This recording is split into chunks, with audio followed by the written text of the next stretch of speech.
మనందరం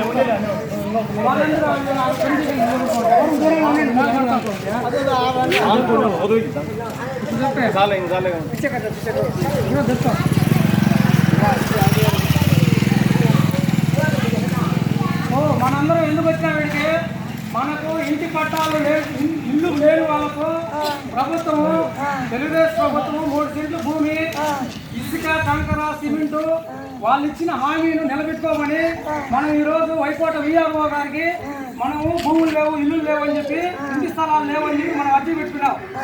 అందుకని విఆర్ఓ గారికి ఫోన్ చేస్తే వైకోటలో ఉన్న స్టాఫ్ దగ్గరికి ఇవ్వండి, ఈరోజు నాకు మీటింగ్ ఉన్నది రాలేకున్నాను, నేను రేపు వచ్చి కలెక్ట్ చేసుకుంటా చెప్పాడు.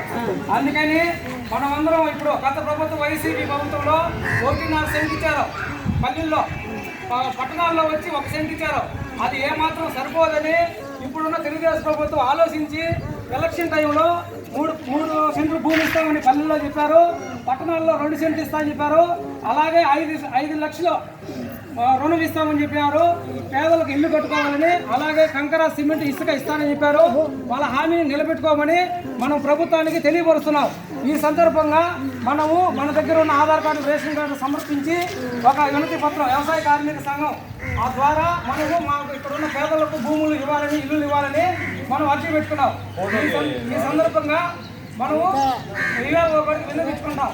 అంతే కదా వచ్చింది మామ, దానికోసమే కదా గత ప్రభుత్వంలో మనకి ఏ నీడవల్లో ప్రభుత్వంలో నిలబెట్టుకోమని చెప్పి మనము దానికోసంగా వచ్చినాం. జిల్లా వ్యవసాయ కార్మిక సంఘం కమిటీ సభ్యుడు జయరామయ్య మాట్లాడకుండా కోరుతున్నాం.